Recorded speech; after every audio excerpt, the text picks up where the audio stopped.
Isang balitang tila isang dambuhalang tsunami ang kasalukuyang humahampas sa bawat sulok ng mundo matapos kumalat ang ulat na ang pader ng pagkakaisa sa Malacanang ay tuluyan na umanong gumuho at nagkadurog-durog. Ayon sa mga impormasyong ating nasagap mula sa pinakamalalalim na kailaliman ng palasyo, bumasag na sa katahimikan si Manang Ime Marcos at naglabas ng isang nakapapangilabot na pasabog na yumanig sa buong sansinukob. Ito na nga ba ang hudyat ng isang makasaysayang pagtutuos kung saan ang mismong magkadugo ay nagkakaharap na sa isang madugong labanan, habang ang bawat segundo ay puno ng panganib na tila mitya ng isang dambuhalang bombang handa nang sumabog anumang sandali sa harap ng sambayanang Pilipino. Nagulantang ang buong mundo at tila huminto ang ikot ng mundo sa nakakashock na revelasyong binulgar na umano ni Manang Ime ang isang karumaldumal na pagsaksak sa likod na ginawa ni Pangulong Bongbong Marcos. Isang viral na video ngayon ang kumakalat na parang apoy sa kagubatan kung saan makikita ang mga ebidensyang tila mga bubog na sumusugat sa dangal ng administrasyon at nagpapatunay na ang lamat ay hindi na lamang basta lamat kundi isang bangin na wala ng balikan. Maririnig daw ang malalakas na kalabog ng mga pinto at ang walang humpay na panginginig ng mga opisyal na binabahanan ng malamig na pawis sa takot na ang kanilang imperyo ay tuluyan ng maglaho dahil sa bagsik ng katotohanan ito na ngayon lamang sumambulat sa ating kasaysayan. Ito na nga ba ang huling kabanata ng maliligayang araw at ang simula ng isang madugong paghuhukom na wawasak sa lahat ng inyong pinaniniwalaan tungkol sa katatagan ng pamilyang nasa pwesto?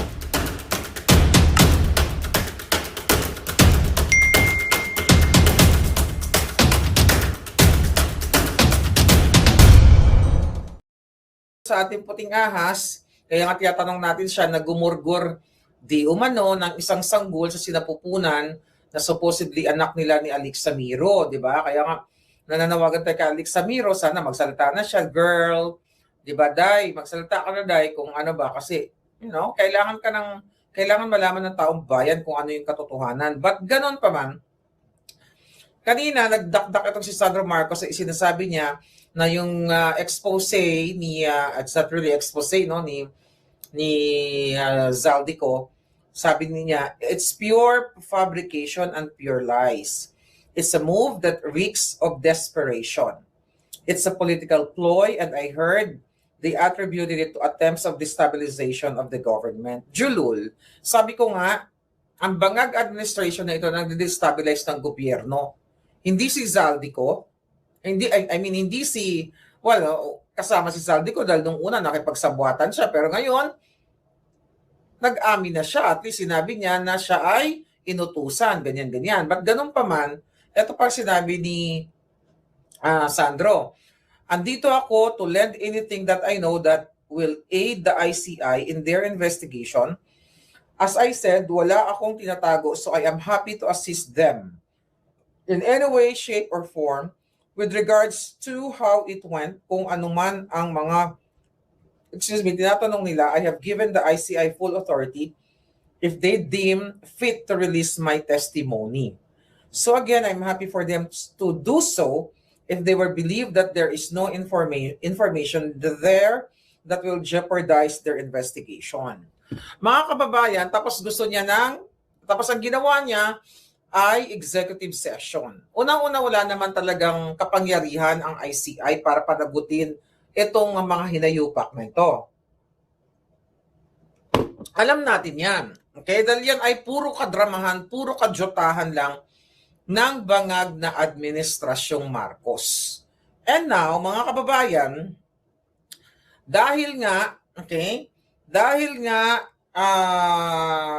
syempre, ulit-ulit na lang naman si Maharlika dito, mga palangga Dahil yung ginagawa nila dito ay para sirain talaga si Pangulo Duterte, ang mga Duterte. Di ba pinatawag din nila si Congressman Pulong Duterte. So ang sinasabi ni Kong Pulong Duterte 9 years ago, that Marcos body, tinawag niya na Marcos body yung ICI, has no jurisdiction, only agenda. Okay? We all know that. Alright, sabi niya, the Davao City 1st District Representative Paulo Duterte has formally declined the Independent Commission for Infrastructures, Independent Commission for Infrastructures, or ICI, requests for him to appear in its inquiry on alleged irregularities. The ICI appears without power nor jurisdiction over me. Alright? Absent any particulars or details of matters in the possession of ICI is part of due process, fairness, and respect. Okay? Sa madaling salita, sabi niya ang gagawin ng ICI to use me and my sister VP Sara to divert the truth is highly unacceptable and deplorable. Exactly. So alam naman natin talaga lahat mga kababayan na ang ginagawa ay to attack Pangulong Duterte, Inday Sara, dahil kita nyo naman, di ba?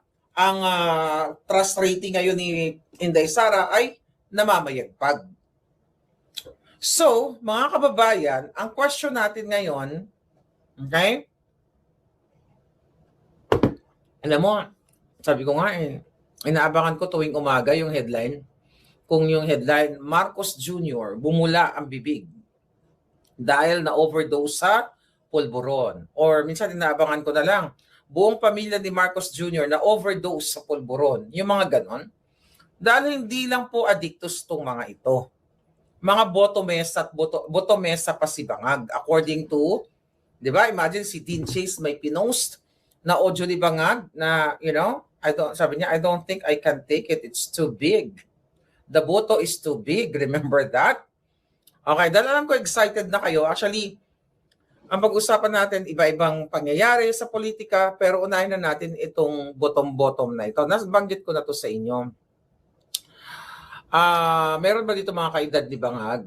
Tanungin natin si Bangag kung warak na ba yung wet packs niya.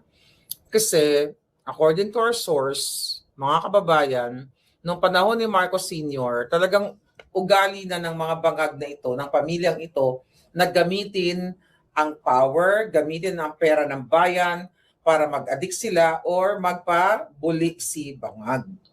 So, mga kababayan, actually, nauna kong na-expose ko na to yung nagpa-chok-chok sa buli niya.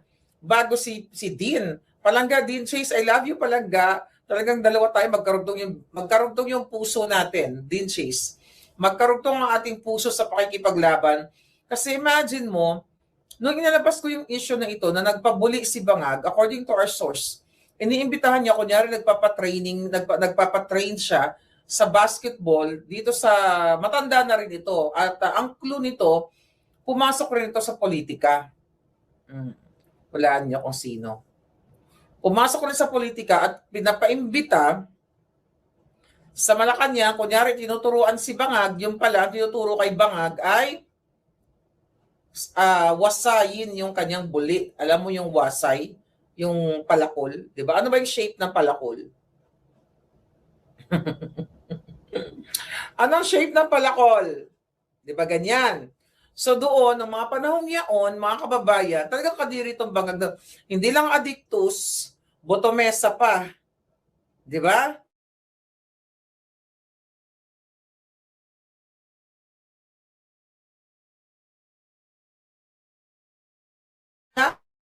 Ayan, nagsalita lang ako ng palakol talagang halos gurguri na ako dito. Sa mga kababayan, hahayaan nyo na lang ba na ang magli-lead sa inyo, adikto sa pulburon, sa Coca-Cola, tapos nagpapatira pa sa buli.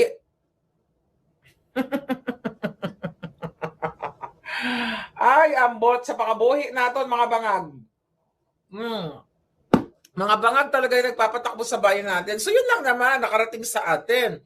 So ngayon, habang daw sila nagtitirahan doon sa kunyari naglalaro sila ng basketball, yung pala si Bangag ay hindi lang coke, nagbo-bottomless din sila. So nagtitirahan sila, I don't know, di ba? Pwede naman magtirahan sa buli na joke lang, hindi natin alam. Di ba? Ay, baka naman warak na yung buli ng hayop na yan. Okay? So sabi ni Merz, lahat na yata ng kademonyohan ay nakaibangag na. That's true. Okay? So, mga kababayan, alam niyo naman na si VP Sara nandoon sa dahig.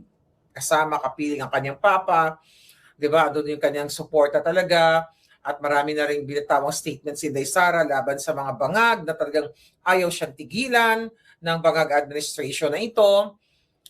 Gusto ko lang sabihin sa inyo, lalo na kila Senator Bongo, Senator Bato, lahat ng kaalyado ni Pangulong Duterte. Okay?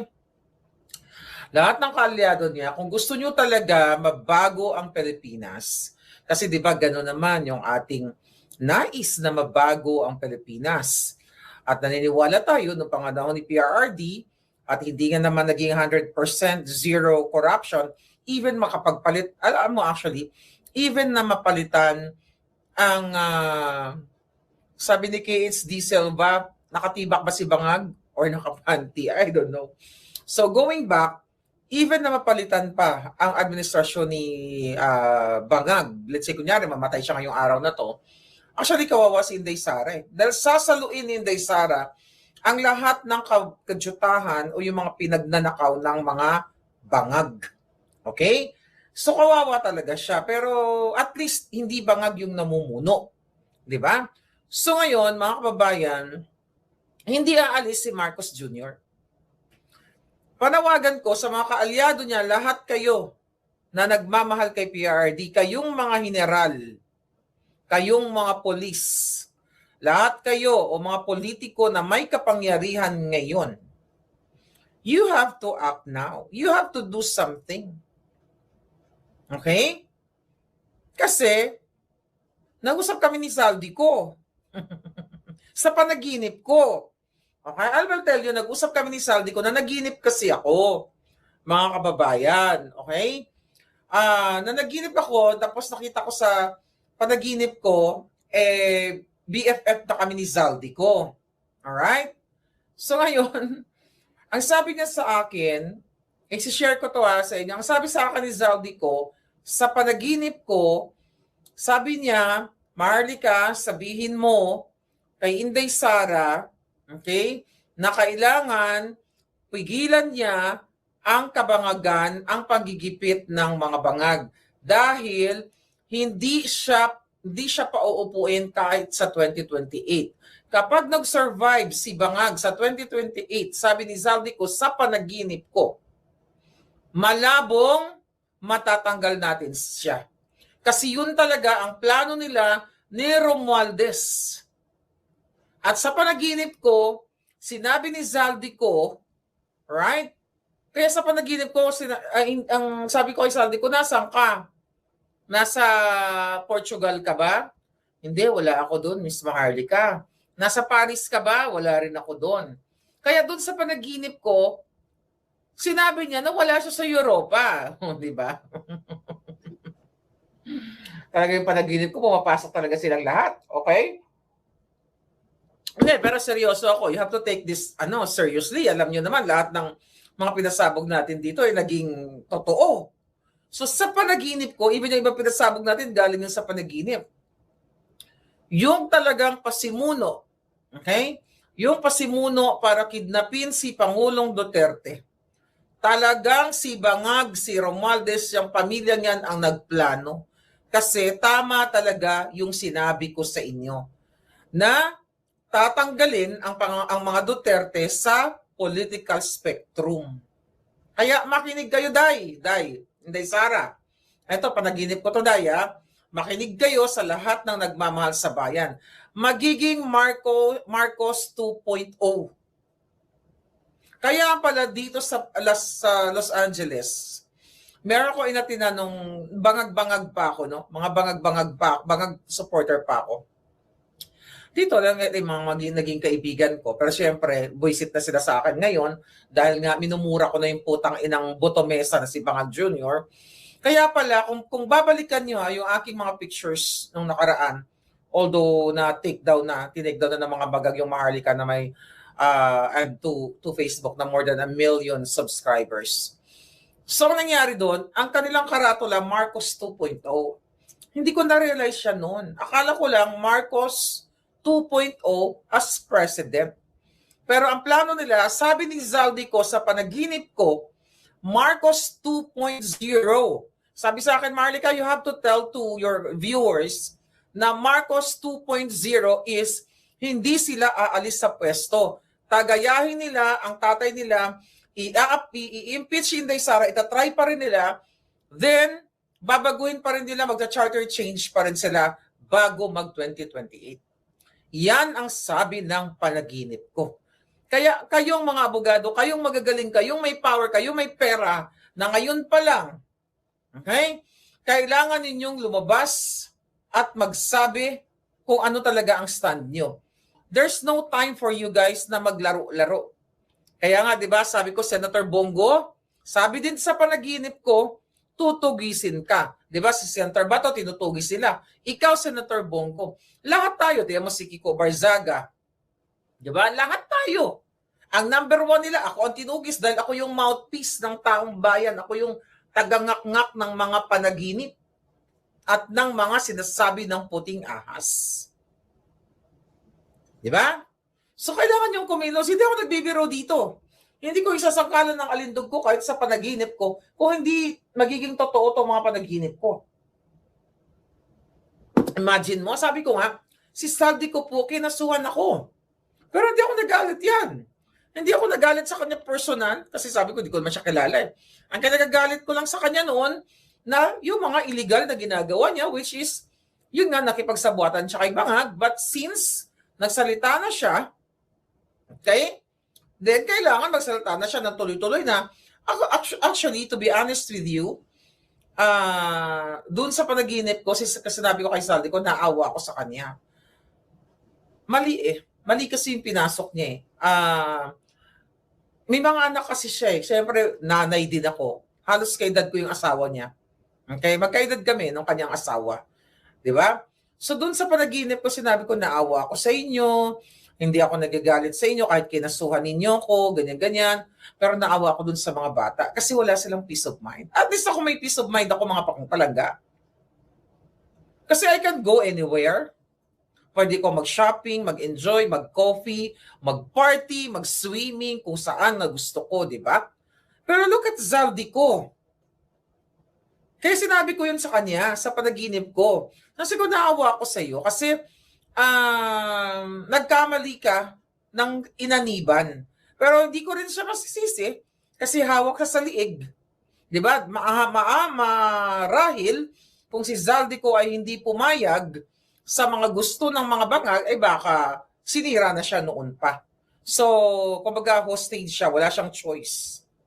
Diba? So, yun lang ang sinasabi ko. Nanaawa ako kasi sa kanya kasi may mga anak siya. Mas bata pa sa kanya yung mga anak niya. Ako, malalaki na yung anak ko eh. Ang mga anak ko, pag nababasa yung mga sinasabi sa akin, they know na yun ay mga kadyutahan lang, kasinungalingan lang. Kasi wala naman kaming perang mali-maleta. Okay? So yun yung pagkakaiba ko kay Zaldi ko. Kaya sana sa panaginip ko uli, kakausapin ko siya na you have to straighten up your life, especially sa mga anak mo. Diba? Tama yung ginawa niya. Okay? Tama yung ginawa niya. Sinabi niya na ang magnanakaw ay si Marcos Jr.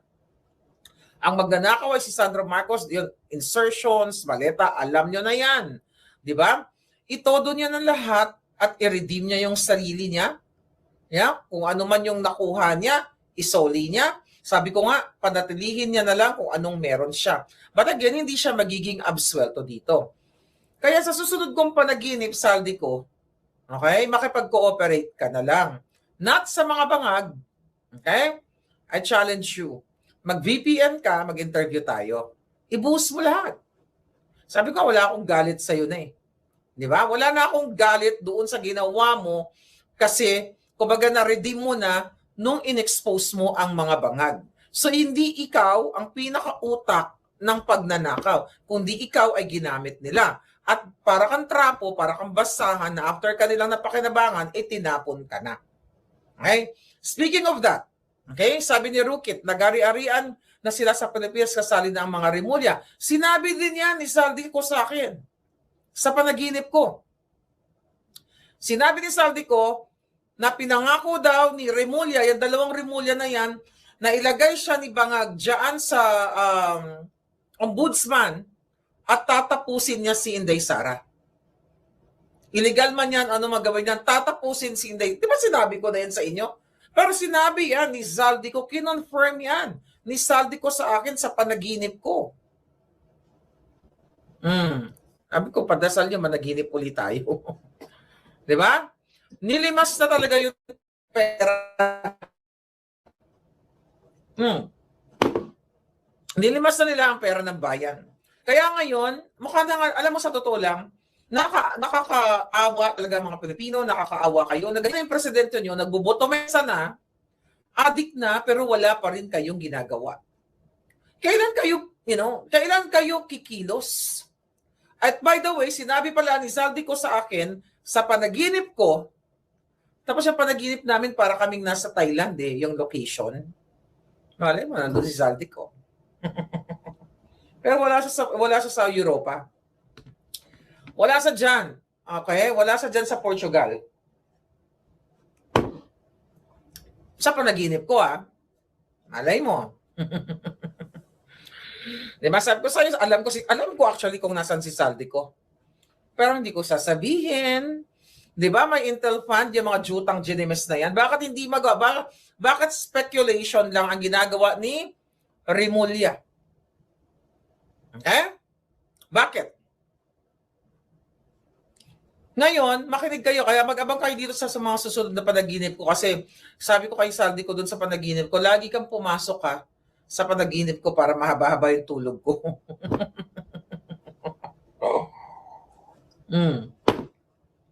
Kaya sabi ko nga, wala siya doon. Wala siya sa Portugal. Yung mga nagpa-interview doon sa bilyonaryo, yung chismosa doon, okay, magpapaniwala doon. Okay, parang may inggit lang yun, parang marites lang yun. Napanood ko yung babae doon. Wala po si Zaldico sa Portugal, wala siya sa Europe. Gusto niya ba sabihin ko kung nasaan? O, isolin niyo muna yung mga lemaleta, mga bangag, ibigay niyo sa taong bayan. Sasabihin ko sa inyo kung nasaan. Malay niyo. Pero hindi ko sasabihin yun. Over my alindog. Ngayon pa na pumapasok na si Zaldico sa panaginip ko. Okay? Sino po protektahan ko? Yung friend ko, tinanong ako, Marlica, loko-loko din to kaibigan ko. Kunyari, may nalulunod na bangka. Okay? Sabi ganun, may nalulunod na bangka, tapos ang nakasakay si Lisa Tanas at si Amy Marcos. Sinong ililigtas mo? Punyeta, sabi ko naman, dahil mo naman pwedeng tanong, yan pa. Sabi niya, sinong ililigtas mo? Mamimili ka lang ng isa. Sabi ko, ilulubog ko silang dalawa.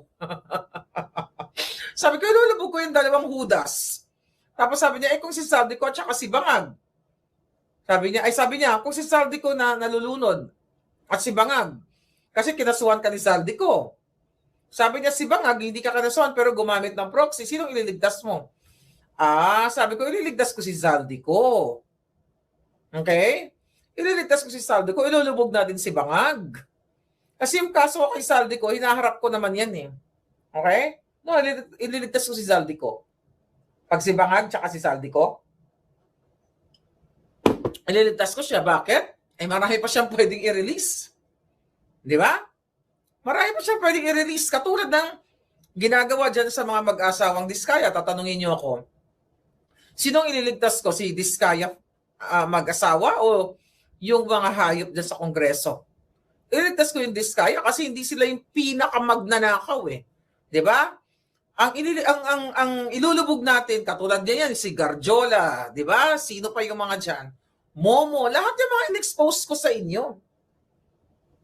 Sabi ni Maria, huwag ka mabangungot, ma'am.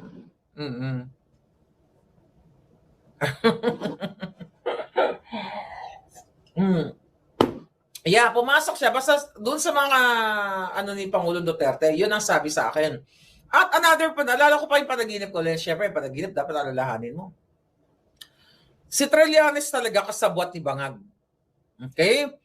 Senator Bato, Senator Bongo, yan si Trillanes talaga ang kasabwat ni Marcos Jr.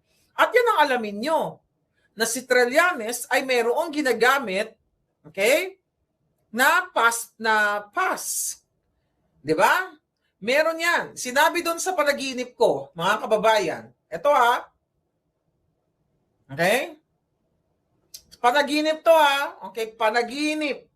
Sinabi doon sa panaginip ko na si Trillanes ay may papers parang envoy.